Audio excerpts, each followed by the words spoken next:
Assalamualaikum warahmatullahi wabarakatuh. Mari klik subscribe di channel ini dan aktifkan tanda loncengnya untuk mendapatkan update pemberitahuan di video berikutnya.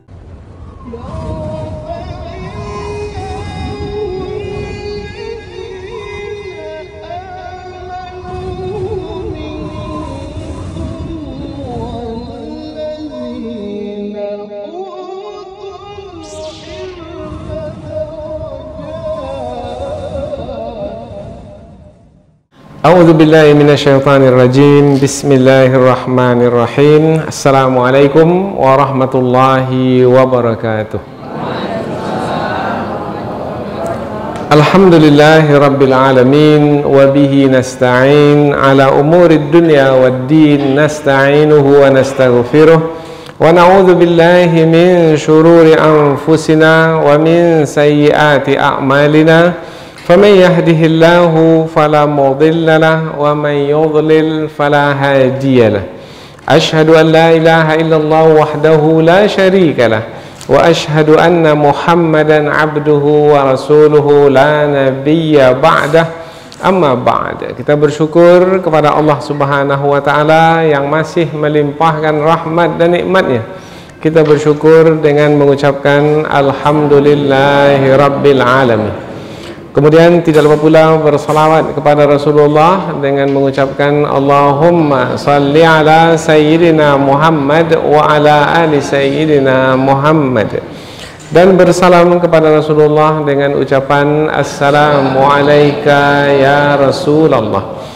Alhamdulillah, kita dapat kembali meneruskan pengajian tafsir ayat-ayat suci Al-Quran yang insya Allah kita akan teruskan kepada ayat yang ke-32 hingga 38 dari surah Al-Hijr, yaitu menerangkan tentang iblis. Iblis yaitu moyang dari bangsa jin.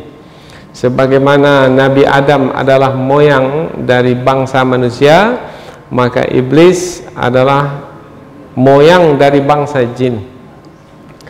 Sebelum ini telah diterangkan bahwasanya ketika Allah telah menciptakan Nabi Adam alaihi salam, ruh Nabi Adam sudah ditiupkan ke dalam jasadnya, Nabi Adam sudah hidup, maka Allah memerintahkan penghuni surga untuk bersujud kepada Nabi Adam.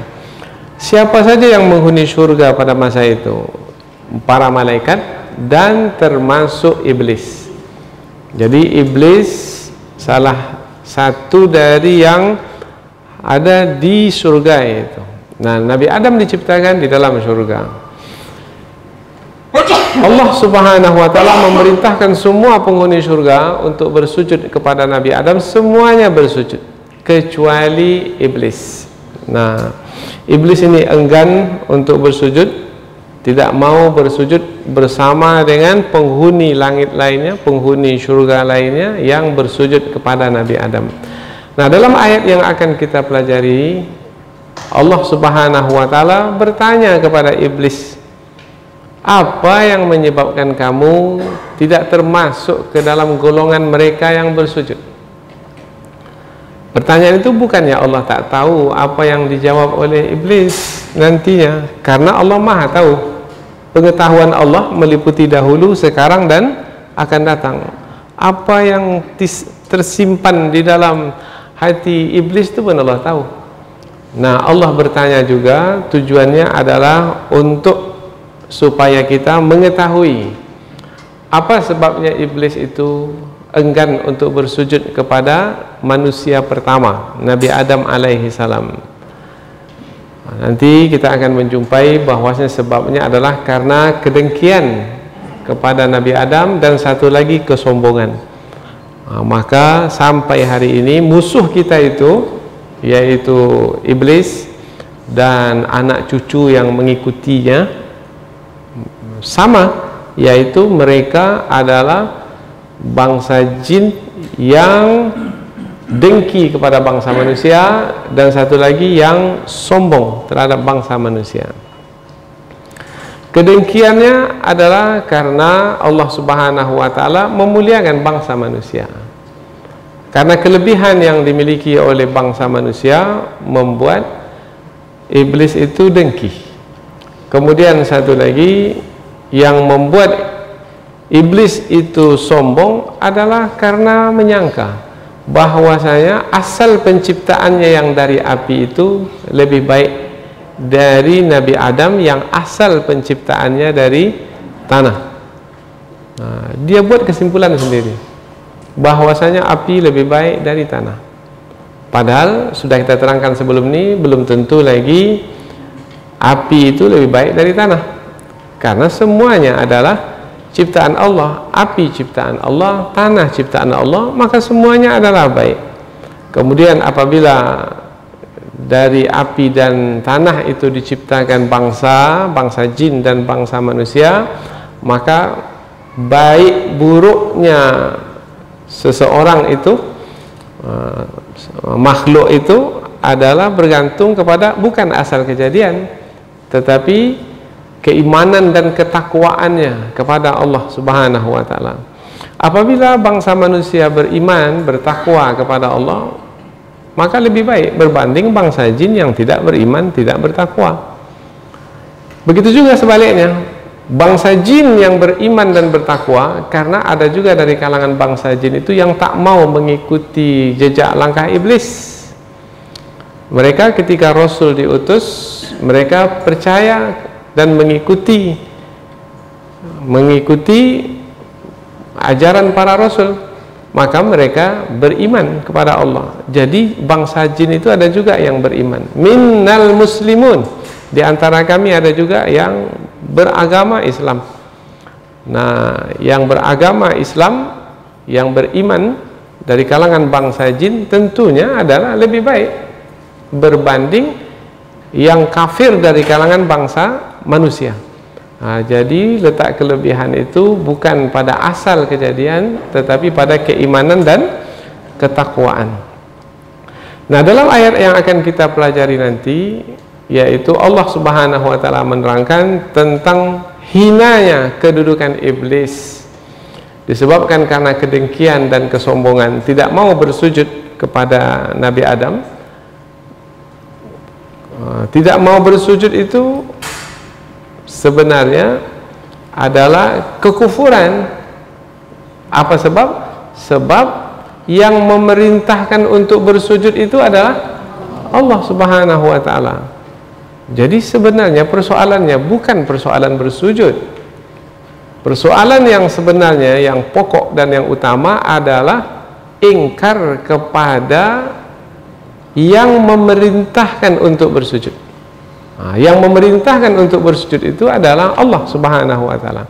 Tidak mau bersujud kepada Nabi Adam sebagai menjalankan perintah Allah, berarti tidak percaya kepada Allah Subhanahu wa taala. Nah, itulah sebenarnya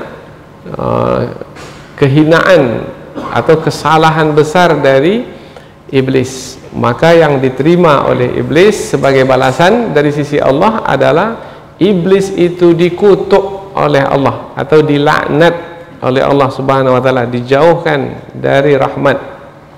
Kemudian iblis juga dikeluarkan dari surga, jadi dicampakkan ke muka bumi. Kemudian juga iblis yang dilaknat oleh Allah Subhanahu wa taala meminta kepada Allah supaya tidak dimatikan.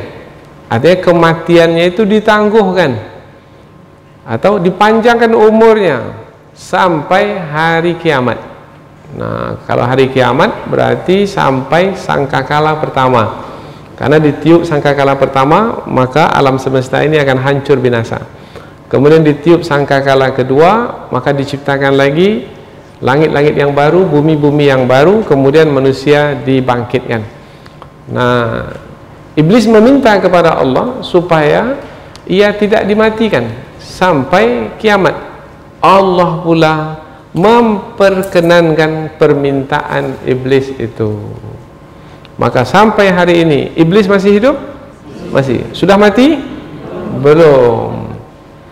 Jadi panjang sekali umur iblis ini, dan di setiap masa memimpin syaitan-syaitan itu untuk menyesatkan manusia. Tentang menyesatkan manusia ini pada pertemuan yang akan datang. Yang ingin kita dapatkan sebagai pelajaran dari pertemuan kita ini adalah musuh kita itu, yaitu iblis dan anak cucunya yang mengikutinya dalam kejahatan, dalam keingkaran, keangkuhan dan kedengkian terhadap bangsa manusia, ada di setiap saat. Iblis senantiasa memastikan bangsa manusia itu tersesat dari jalan yang lurus.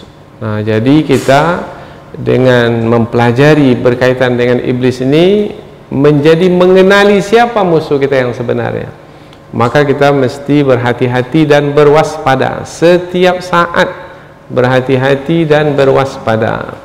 Masuk saja rumah kita, berhati-hati.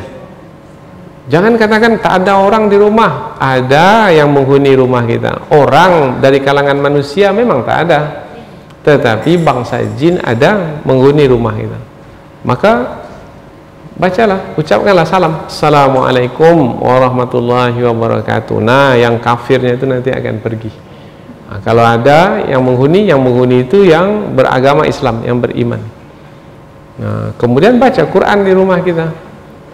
Karena apabila Al-Quran dibacakan, jin itu akan keluar dari rumah kita. Apalagi surah Al-Baqarah yang kita baca.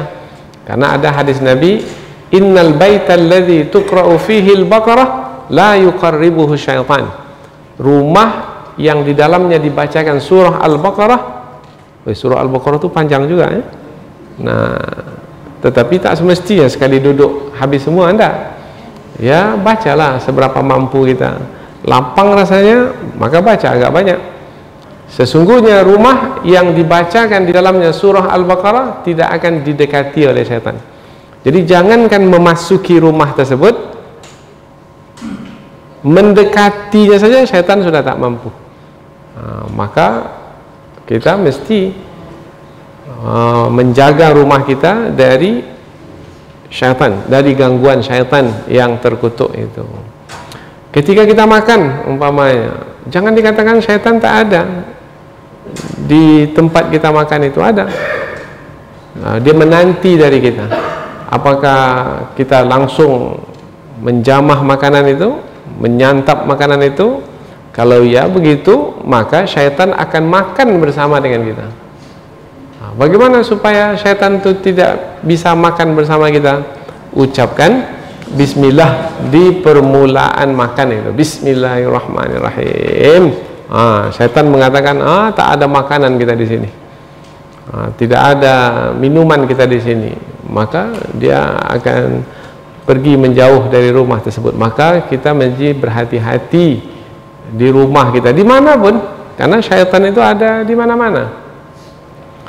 Terlebih lagi tempat tinggalnya itu kalau di rumah kita adalah di tempat kita membuang kotoran, yaitu di toilet, WC, kamar mandi. Maka ingat-ingat, ini mau masuk ke kamar mandi ini, buang hadas kecil ataupun hadas besar, syaitan ada di situ, dalam itu. Maka usir syaitan itu dengan berdoa, Allahumma inni a'udzubika minal khubuthi wal khaba'is. Ya Allah, aku berlindung kepadamu dari kotoran dan syaitan-syaitan yang ada di dalam ruangan ini. Maka dengan demikian insya Allah kita terjaga dari musuh kita yang senantiasa memastikan kita itu tersesat dari jalan Allah. Maka pelajaran kita yang berkaitan dengan iblis, dengan syaitan, akan menambahkan lagi kewaspadaan kita dalam menjalani hidup. Nah, ini hanya bisa difahami, diyakini oleh orang yang ada iman dalam hati. Karena ini kaitannya dengan perkara yang gaib, yaitu makhluk yang tak mampu kita capai dengan panca indera kita. Tapi ada, karena Allah menyebutkannya dalam Al-Quran, ada. Tak mungkinlah Allah menceritakan sesuatu yang sifatnya hayalan, tidak ada wujudnya dalam kenyataan. Ada, tapi kita tak bisa melihatnya. Ya, karena Allah Subhanahu wa Ta'ala menyayangi kita. yaitu membuat kita tidak dapat melihat syaitan atau iblis itu. Andaikan diberilah kita kekuasaan oleh Allah untuk melihat iblis itu, mungkin hilang selera makan, kemudian mungkin kita akan takut dan tidak terlelap mata itu nantinya, karena terbayang bentuk rupanya yang sangat buruk sekali. Dikatakan bentuk rupanya itu lidahnya menjulur, di mulutnya ada taring, bola matanya seperti api terkeluar, kemudian telinganya menjulai, kemudian di jari-jarinya itu ada kuku yang mencakar. Nah, kalau seperti itu, coba, itu baru sebahagian baru itu. Kemudian memiliki tanduk di kepala dan berbulu. Nah, cobalah kalau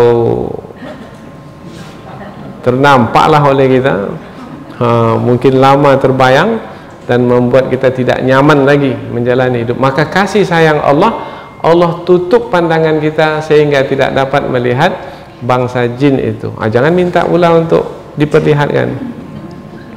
Tapi bisakah bangsa jin itu menjelmakan diri sehingga dapat dilihat oleh manusia? Bisa. Nah, itu kajiannya tentang bangsa jin, kita tidak akan membahas dengan lebih terperinci. Jadi itulah yang akan kita pelajari di 7 ayat, yang mana ke-7 ayat ini satu kesatuan pembahasannya, yaitu tentang iblis, namun lebih khusus berkaitan tentang iblis yang dilaknat oleh Allah Subhanahu wa taala disebabkan karena kedengkian dan kesombongannya. Selanjutnya kita pindah ke tafsir ayat. Namun sebelum itu kita akan membaca dan menerjemahkan ayat terlebih dahulu, baru kita pindah kepada penjelasan yang lebih terperinci. Allah Subhanahu wa taala berfirman, A'udzubillahi minasyaitonirrajim. Bismillahirrahmanirrahim. Qala ya iblis, ma laka alla takuna ma'as sajidin. Qala lam aqul li asjuda li basharin khalaqtahu min salsalim min hama'im masnun. Qala fakhruj minha fa innaka rajim wa inna 'alaika al-la'nata ila yaumiddin. Qala rabbi fa'anzirni ila yaumi yub'atsun. Qala fa innaka minal munzarin ila yaumil waqtil ma'lum. Allah berfirman, qala, telah berfirman Allah Subhanahu wa taala, ya iblis, wahai iblis, malaka, apa sebabnya atau mengapa kamu alla takuna, tidak termasuk ma'as sajidin, bersama mereka yang bersujud. Mengapa kamu sendiri tak bersujud, yang lainnya bersujud? Qala, iblis menjawab, lam akun, aku tidak mau, li asjuda, untuk bersujud, li basharin, kepada manusia, khalaqtahu, yang engkau ciptakan dia, min salsalin, dari tanah liat yang kering, min hama'in, yang telah kehitam-hitaman, masnun, yang telah berbentuk atau yang telah berubah. Qala, Allah berfirman, fakhruj minha, keluarlah kamu darinya, dari surga itu. Fa innaka, maka sesungguhnya kamu, wahai iblis, rajim, adalah yang dikutuk atau yang dilaknat. Wa inna, dan sesungguhnya, alaika, ke atasmu, al-la'nata, laknat itu, ila yaumiddin, sampai hari pembalasan. Oh, jadi bukan sekali dilaknat, bukan di tempoh waktu tertentu dilaknat, tetapi dilaknat di sepanjang waktu sampai hari berbangkit, sampai hari kiamat. Qala, maka berkatalah iblis selepas diberitahu bahwasanya ia telah dilaknat dan dilaknat sampai hari kiamat, maka iblis pun menyampaikan permintaannya kepada Allah. Iblis meminta, qala rabbi, wahai Tuhanku, fa'anzirni, berilah aku tangguh, yaitu untuk tidak dimatikan, ila yaumi yub'atsun, sampai hari berbangkit. Qala, Allah menjawab, fa innaka, maka sesungguhnya kamu wahai iblis, minal munzarin, termasuk ke dalam golongan mereka yang diberi tangguh. Oh, jadi ada yang diberi tangguh oleh Allah, tidak dimatikan sampai hari kiamat. Di antaranya adalah iblis. Yang lainnya siapa? Para malaikat umpamanya.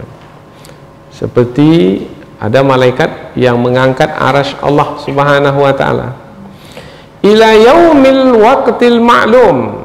Ila, kepada, yaum, hari, al-waqti, waktu, al-ma'lum, yang telah ditentukan. Maknanya Allah sendirilah yang mengetahui kapan yang ditentukan itu.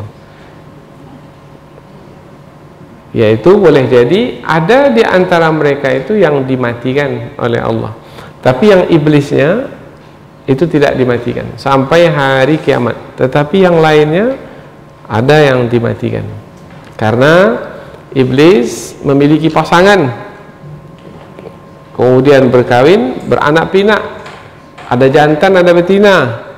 Mereka berkawin, maka berkembang biak. Nah, ada juga di antara mereka itu yang dimatikan. Jadi ada yang dimatikan dan ada yang diberi tangguh. Nah, kita tak tahu seperti apa keadaan mereka itu.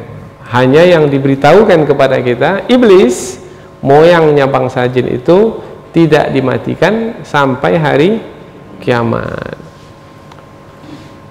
Mengapa iblis minta diberi tangguh sampai hari kiamat? Untuk apa umur yang panjang itu? Nah, itu akan diterangkan dalam pengajian yang akan datang, yaitu ayat yang berikutnya. Rupanya iblis menggunakan umurnya yang panjang itu untuk menyesatkan manusia. Baik, kita baca dari awal ayat, dari ayat yang ke-31, 32, kemudian sampai 38 secara langsung, kemudian baru kita pindah ke tafsir ayat. Allah berfirman, wahai iblis, mengapa kamu tidak termasuk ke dalam mereka yang bersujud? Iblis menjawab, aku tidak akan bersujud kepada manusia yang engkau ciptakan ia dari tanah liat yang kering, yang kehitam-hitaman dan diberi bentuk. Ya, Allah berfirman, keluarlah kamu dari surga itu, sesungguhnya kamu adalah yang dilaknat atau yang dikutuk, dan sesungguhnya ke atasmu lah laknat sampai hari pembalasan. Iblis berkata, wahai Tuhanku, berilah aku tangguh sampai hari dibangkitkan makhluk. Allah berfirman, maka sesungguhnya kamu termasuk ke dalam golongan mereka yang diberi tangguh sampai ke hari yang telah ditentukan waktunya. Jadi 7 ayat yang akan kita pelajari ini adalah menerangkan tentang kehinaan iblis. Iblis hina, dikutuk oleh Allah Subhanahu wa taala disebabkan karena keengganannya bersujud kepada Nabi Adam alaihissalam.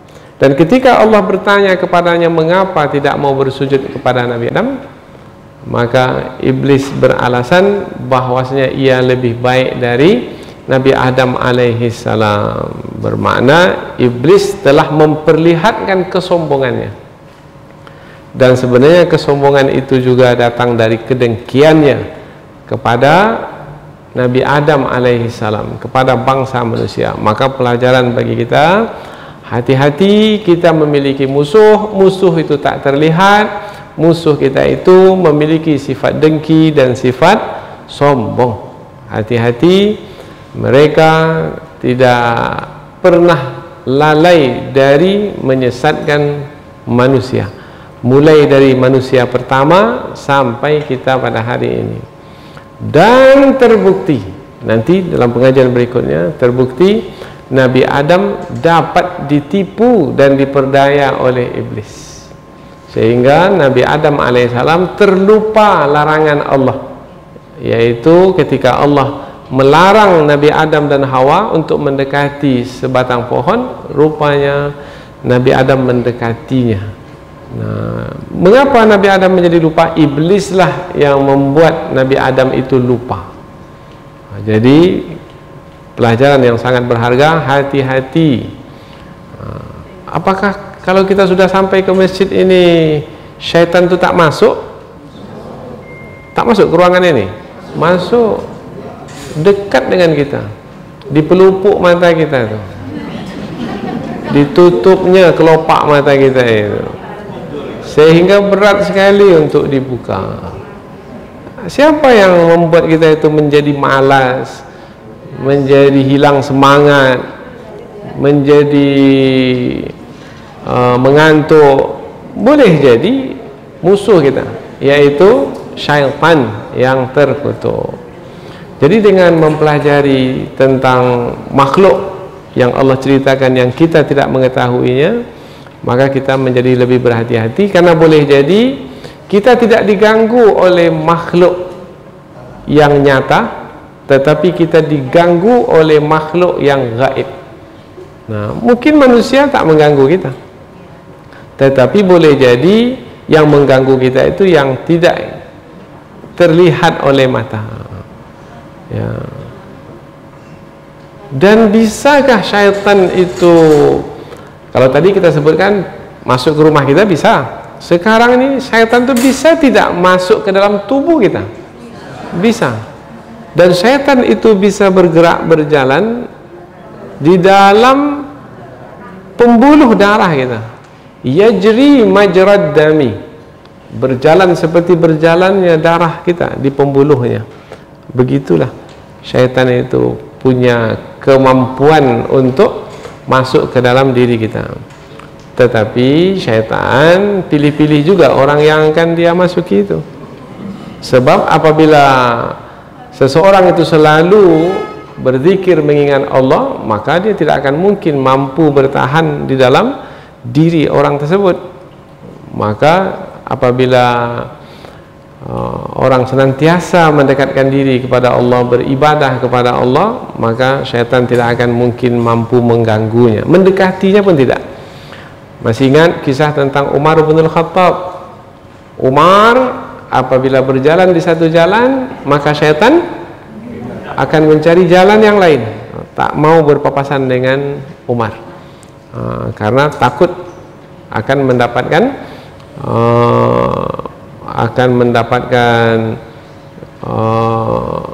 apa daripada Umar bin Khattab. Karena apabila kita berzikir kepada Allah, membaca Al-Quran, maka syaitan itu tidak akan mampu bertahan, maka dia akan lari terpontang-panting jauh sekali, karena tidak mampu bertahan apabila ada yang membaca Al-Quran. Maka jadikan rumah kita itu sebagai tempat ibadat, yaitu dengan membaca Al-Quran. Dan jangan jadikan rumah kita itu seperti kuburan.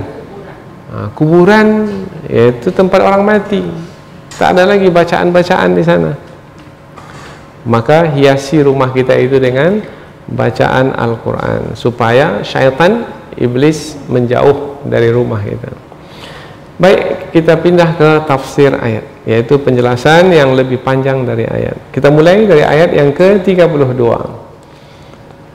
Qala ya iblis, malaka alla takuna ma'as sajidin. Allah berfirman, wahai iblis, mengapa kamu tidak termasuk ke dalam golongan mereka yang bersujud? Nah, ayat sebelum ini semua penghuni surga diperintahkan untuk bersujud kepada Nabi Adam, semuanya bersujud kecuali iblis. Kemudian Allah bertanya, hei iblis, mengapa kamu tak bersujud? Yang lain semua bersujud, kamu tak bersujud, apa sebab? Allah bertanya, ini bukan Allah tak tahu, Allah tahu. Lalu untuk apa? Jawaban dari iblis itu menjadi pelajaran bagi kita.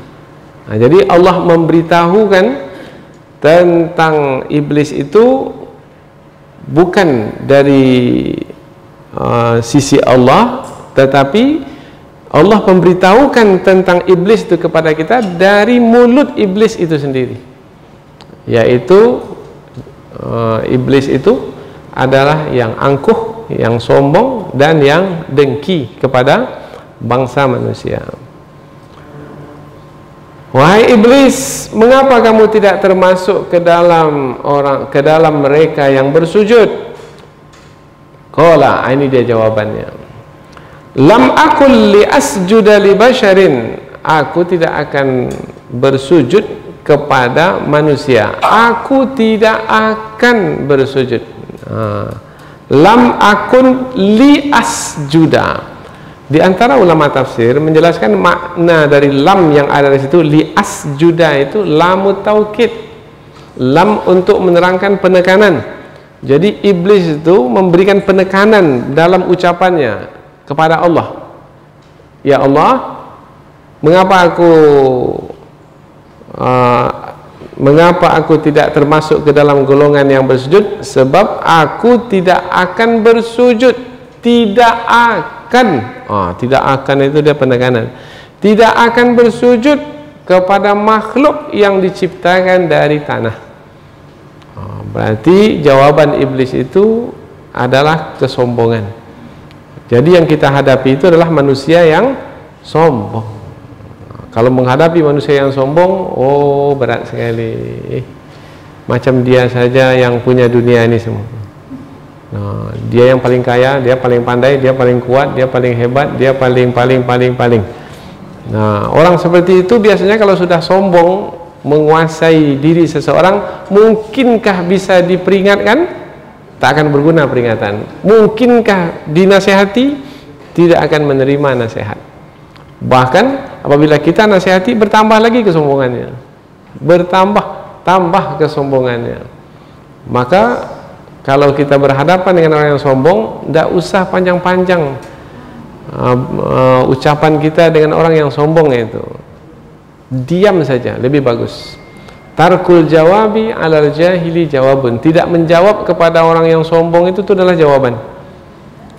Sebab kalau kita jawab juga, itu akan meletihkan kita, karena tidak ada gunanya. Maka tinggalkan aja lah orang yang sombong itu. Sombong itu membesarkan diri yang tak besar. Diri tak besar, yang besar Allah Ta'ala, tapi menganggap dirinya besar. Sayalah orang yang paling berkuasa di negeri ini. Mana pula paling berkuasa? Di sana ada lagi yang maha berkuasa. Maka ketika Fir'aun sombong mengatakan, wa ana rabbukumul a'la, akulah Tuhanmu yang paling tinggi, Allah benamkan Fir'aun itu di tempat yang paling rendah, di dasar laut. Dibenamkan dia ke dalam laut. Di dasar laut dia mati. Fir'aun. Qarun juga begitu, sombong, merasa tinggi kedudukan dengan kekayaannya yang banyak. Allah benamkan ke perut bumi. Allah belahkan bumi, masuk dia ke perut bumi. Jadi kesudahan orang yang sombong itu adalah hina, ya, jatuh hina. Dan kaum muslimin, apabila di dalam hati itu ada kesombongan, tidak akan masuk syurga. Tidak akan masuk surga orang yang dalam hatinya ada kesombongan meskipun kecil. Maka jauh-jauhkanlah diri dari kesombongan. Maka pelajari kitab-kitab yang berkaitan dengan penyucian jiwa, supaya kita terhindar dari sifat sombong. Kalau tidaklah karena saya, tak jadi dia seperti itu. Sayalah yang berjasa dalam hidupnya. Sudah. Kalau sudah seperti itu, sombong. Rasanya saya lah yang paling terkenal di negara ini, tak ada lagi yang lebih viral dari saya. Itu sombong namanya itu. Saya lah yang paling luas keilmuan. Rasanya saya lah yang paling banyak buat buku. Yang lain hanya 2-3, saya sudah 30 buku. Itu sombong namanya. Yaitu membesarkan diri yang tidak besar, menganggap diri kaya, tapi sebenarnya miskin. Mana ada manusia yang kaya? Yang kaya itu Allah Ta'ala. Antumul fuqara ilallah. Kamu itu adalah orang-orang yang fakir. Kita kalau ada kekayaan, itu kekayaan Allah sebenarnya. Karena kekayaan itu adalah yang kita kuasai. Mungkinkah kita menguasai harta kita sendiri? Tidak. Karena boleh jadi harta yang kita miliki itu hilang. Jadi kita tak mampu untuk mempertahankan harta kita sendiri. Hilang. Bagaimana hilangnya? Berbagai macam cara bisa hilang harta kita itu. Karena sebenarnya yang menguasai harta itu sepenuhnya adalah Allah. Lillahi ma fis samawati wa ma fil ard. Milik Allah lah apa yang ada di langit dan apa yang ada di bumi. Lalu kalau Allah yang memiliki segala-galanya, maka bagaimana manusia bisa menyombongkan diri? Manusia sombong ini memang tak tahu diri. Apa kata iblis? Aku tidak akan bersujud kepada manusia yang engkau menciptakannya dari tanah liat yang kering, yang kehitam-hitaman, yang telah dibentuk. Nah, ini sudah disebutkan sebelum ini. Tanah liat yang kering, sol-sol, kemudian tanah yang kehitam-hitaman, hamain, masnun, yang telah dibentuk. Dibentuk ada kepala, ada tangan, ada badan, ada kaki. Ada juga tafsiran yang lain sebelum ini adalah yang telah berubah, yang telah berubah keadaannya karena sudah lama berjemur, tadinya basah, sekarang sudah kering. Yang tadinya tidak hitam, sekarang sudah kehitam-hitaman. Nah, iblis mengatakan, saya tak mau bersujud kepada makhluk yang seperti itu, sebab aku ini dari api. Nah, ada yang mengatakan, ulama tafsir menyebutkan, mengapa iblis itu mengatakan api itu lebih baik dari tanah? Sebab api itu bisa membakar tanah yang kering. Nah, sementara tanah yang kering tidak bisa menundukkan api. Api bisa membakar tanah yang kering, tapi tanah yang kering tidak bisa menguasai api. Oh, itu alasannya. Kalau begitulah alasannya, itu adalah alasan yang dibuat-buat. Karena sebenarnya siapa yang lebih baik itu bukan penentunya itu asal kejadian, tetapi penentunya adalah keimanan dan ketakwaan kepada Allah Subhanahu wa Ta'ala. Karena perkataan iblis itu adalah perkataan kesombongan dan juga kedengkian, maka jawaban dari sisi Allah adalah ayat berikutnya. Qala fakhruj minha, maka keluarlah kamu dari surga itu, wahai iblis, karena surga tidak layak untuk orang yang menyombongkan diri, untuk orang yang memiliki sifat yang tercela. Penghuni surga itu adalah orang yang memiliki sifat-sifat terpuji, yang merendahkan diri di hadapan Allah, bukan yang menyombongkan diri. Fa innaka rajim, maka sesungguhnya kamu adalah yang dikutuk. Rajim itu marjum, isim maf'ul, maknanya adalah mal'un, yaitu yang dilaknat oleh Allah. Yang dilaknat maknanya yang dijauhkan dari rahmat. Ada dahulu Bani Israel yang mencemari kemuliaan hari Sabtu. Masih ingat kisah di surah Al-Baqarah? Bani Israel ini berada di tepi laut. Pekerjaan mereka menangkap ikan. Apabila hari-hari biasa mereka pergi ke tengah laut, kemudian mereka berusaha menangkap ikan, tak dapat ikan kecuali kecil-kecil, tak banyak. Kemudian mereka balik ke darat. Nah, di hari Sabtu mereka tidak boleh bekerja, tak boleh ke laut. Nah, di hari Sabtu tidak ke laut, mereka berada di tepi laut. Hari itu hari ibadah. Ikan pula besar-besar dari tengah laut pergi ke tepi laut. Nah, maka mereka pun mencari helah, tipu daya. Macam mana dianggap tidak bekerja, tetapi dapat ikan itu ditangkap. Macam mana caranya? Maka mereka letakkanlah pukat di hari Jumat. Dibuat pukat besar, menganga, maka diletakkan di tepi laut, maka masuklah ikan pada hari Jumat. Hari Sabtu mereka biarkan. Jadi mereka tak angkat pukat itu, karena hari Sabtu mereka tak boleh bekerja. Hari Ahad baru mereka angkat pukat itu. Jadi ikan-ikan dah masuk ke dalam pukat itu, baru mereka angkat. Kononnya dengan berbuat demikian, mereka tidak mencemari hari Sabtu. Mana pula kami bekerja hari Sabtu? Kan kami letak di hari Jumat, kemudian kami angkat di hari Ahad.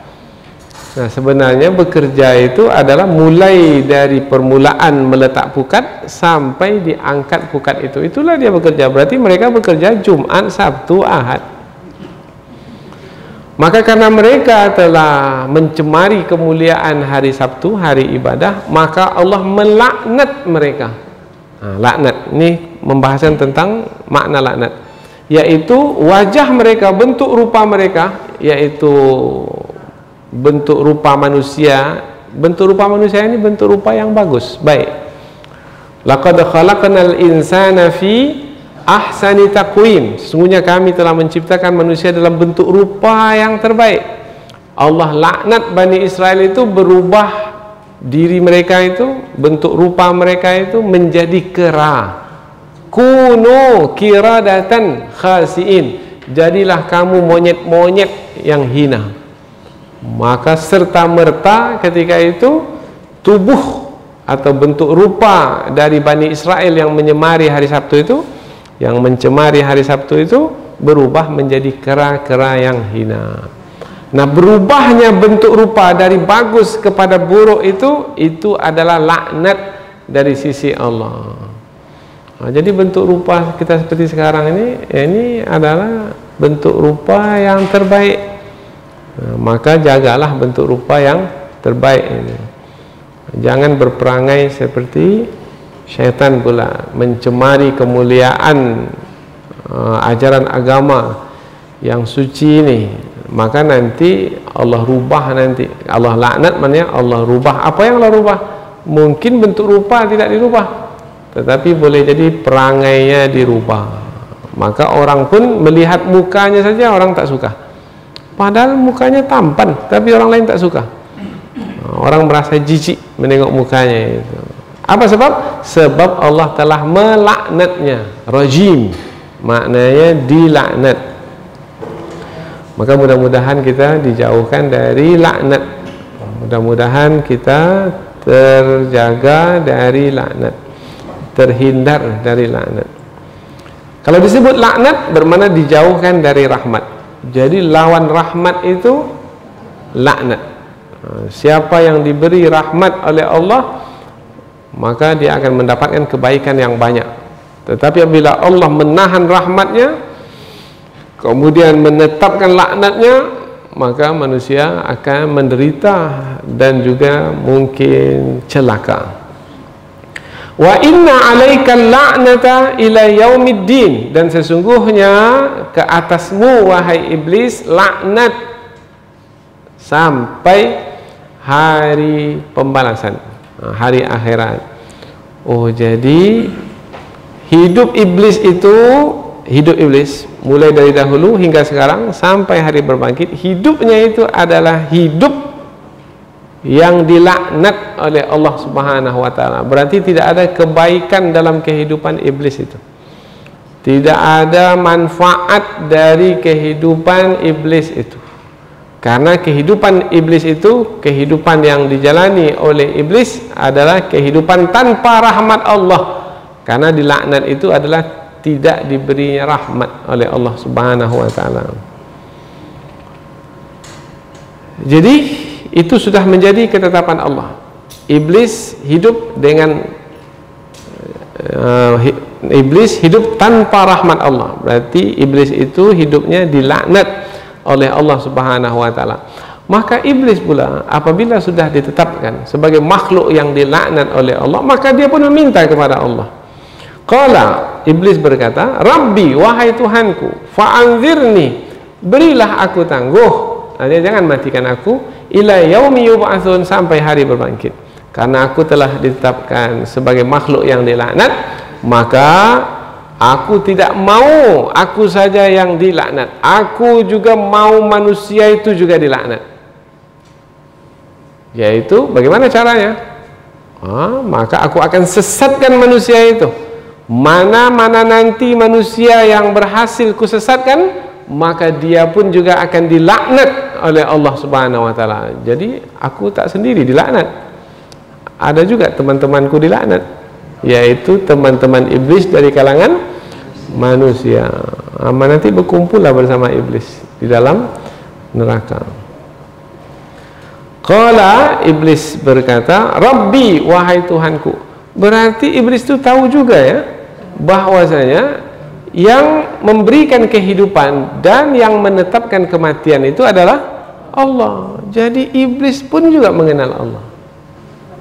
Bedanya adalah ada yang mengenal Allah itu karena ada yang tidak mengenal Allah Subhanahu wa taala karena ketidaktahuannya itu ia tenggelam dalam kekufuran. Tetapi iblis itu tenggelam dalam kekufuran bukan karena ketidaktahuan, tahu, mengenal Allah Ta'ala. Tapi mengapa juga tenggelam dalam kekufuran? Dua tadi itu. Apa yang dua itu? Kesombongan dan kedengkian. Inilah dia penyebab manusia dalam kekufuran. Jadi apabila kita berdakwah kepada satu kumpulan orang, kita lihat-lihat orang itu. Mengapa ya? Yang ini cepat sekali menerima kebenaran, yang ini lambat. Periksa. Kita dekati dia 2-3 hari, kita dapat tahu, oh ini tak bisa dia menerima kebenaran disebabkan karena kedengkian, atau satu lagi karena kesombongan. Kita sampaikan syariat Islam yang mulia, tak mau dia menjalankan syariat Islam. Setelah kita cari tahu, kita berdiskusi, oh rupanya dia berpendapat bahwasanya yang dibuat oleh manusia itu juga adalah baik. Jadi apabila yang dibuat manusia itu juga bisa membawa kepada kemajuan, bisa membawa kepada kesejahteraan, maka tak mengapa untuk mengikuti yang dihasilkan oleh manusia dan meninggalkan apa yang telah Allah turunkan dari ajarannya. Oh, kalau begitu manusia itu telah berlaku sombong. Seakan-akan manusia itu lebih mengetahui dari Allah yang menciptakannya. Itu adalah kesombongan. Iblis tahu bahwasanya yang mematikannya adalah Allah, sebagaimana yang memanjangkan umurnya adalah juga Allah. Maka iblis meminta kepada Allah Subhanahu wa taala. Iblis saja meminta kepada Allah. Ini pula manusia meminta kepada berhala. Wahai berhala, disembahnya berhala itu, panjangkanlah umurku wahai berhala, tambahkanlah rezekiku wahai berhala, selamatkanlah aku dalam perjalanan wahai berhala. Iblis tahu yang memberi rezeki, yang memanjangkan umur adalah Allah, maka iblis meminta kepada Allah. Hanya saja apa yang menghalang iblis tidak beriman kepada Allah itu? Karena kesombongannya. Lalu manusia itu mengapa dia minta kepada selain Allah? Dia tak sombong sebenarnya. Oh, itu karena kebodohannya. Kalau ditanya lagi, mengapa dia bodoh? Tak mau hadir pengajian. Tak mau belajar. Bagaimana dia akan dapat ilmu kalau dia tidak mau belajar, menuntut ilmu? Ya. Qala fa innaka minal munzarin. Allah menjawab, sesungguhnya kamu wahai iblis termasuk ke dalam golongan mereka yang diberi tangguh. Senang betul hati iblis itu karena tidak dimatikan. Jadi permintaan iblis itu dikabulkan? Ya, dikabulkan. Apakah dikabulkannya permintaan iblis itu baik bagi iblis? Kan tambah panjang umurnya. Apakah dengan panjangnya umur itu lebih baik bagi iblis? Tidak, itu namanya istidraj. Istidraj yaitu pemberian yang diberikan kepada seseorang, yaitu umurnya dipanjangkan, rezekinya ditambahkan, badannya disehatkan, pengikutnya diramaikan, kuasanya semakin hebat.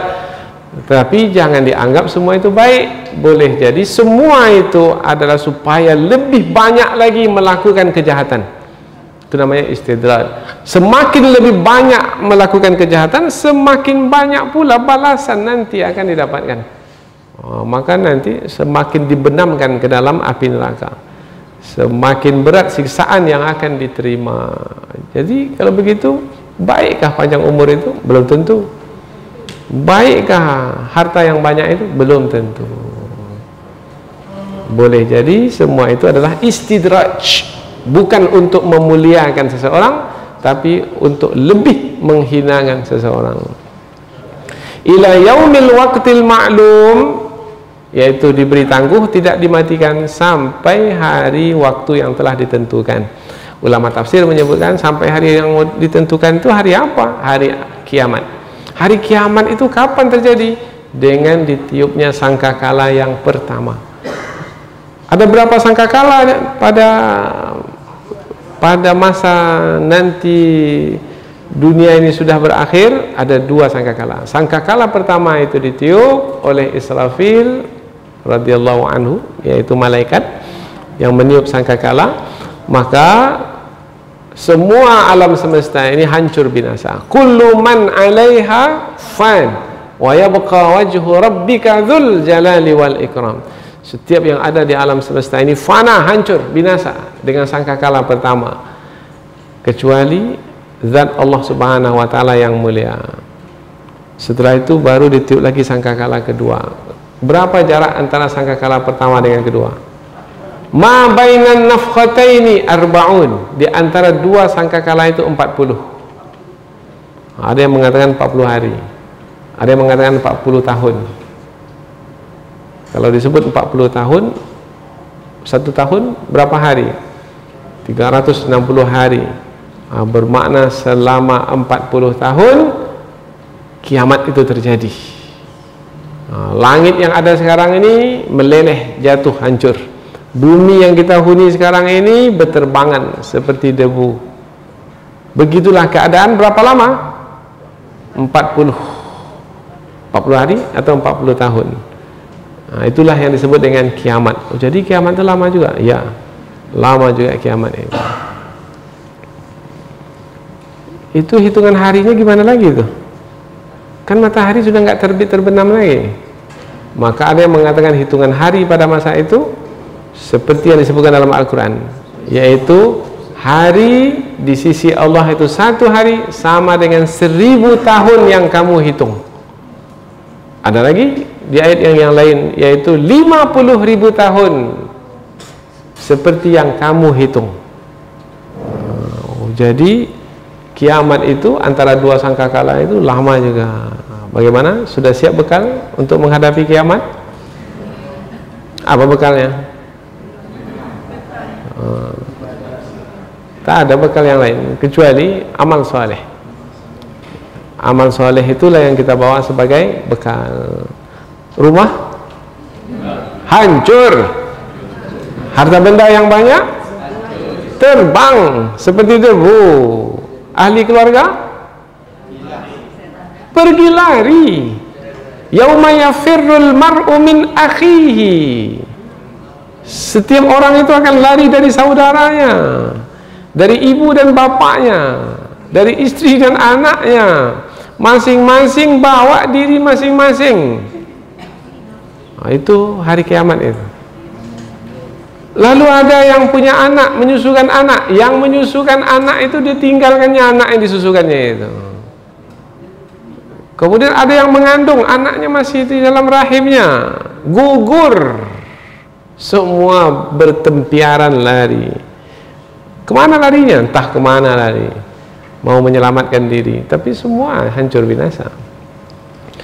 Kalau cerita tentang kiamat dahsyat. Nah, sampai hari itu maka berakhir sudah umur iblis. Jadi pada akhirnya iblis itu juga akan mati. Dan panjang umur itu belum tentu menerangkan kemuliaan. Bahkan Allah telah menetapkan seberapa lama umur iblis itu. Wa inna alaikal la'nata ila yaumiddin. Sesungguhnya ke atasmu wahai iblis laknat sampai hari kiamat. Maka tak ada nilainya lagi umur yang panjang itu kalau hanya kandungannya itu adalah laknat saja dari waktu ke waktu. Inilah 7 ayat yang kita pelajari. Kemudian nanti di pertemuan yang berikutnya pula Allah menjelaskan bagaimana iblis bersungguh-sungguh untuk menyesatkan manusia. Bagaimana cara menyesatkan manusia? Menghiaskan sesuatu kepada manusia sehingga dengan perhiasan itu manusia jadi tertipu. Baik seperti buruk, buruk seperti baik, halal seperti haram, haram seperti halal. Akhirnya dia ambil juga yang haram, dia lakukan juga yang buruk karena telah dihiaskan oleh iblis, oleh syaitan. Ini akan kita pelajari pada pengajian yang akan datang insyaAllah. Ada yang akan selamat? Ada. Siapa? Yaitu orang-orang yang Allah telah beri keikhlasan di dalam hati mereka. Mudah-mudahan insyaAllah kita akan dapat melanjutkan ke ayat berikutnya sehingga kita lebih mengenal siapa itu iblis, musuh kita yang sebenarnya. Subhanakallahumma wa bihamdika asyhadu an la ilaha illa anta wa astaghfiruka wa atubu ilaik. Wassalamualaikum warahmatullahi wabarakatuh.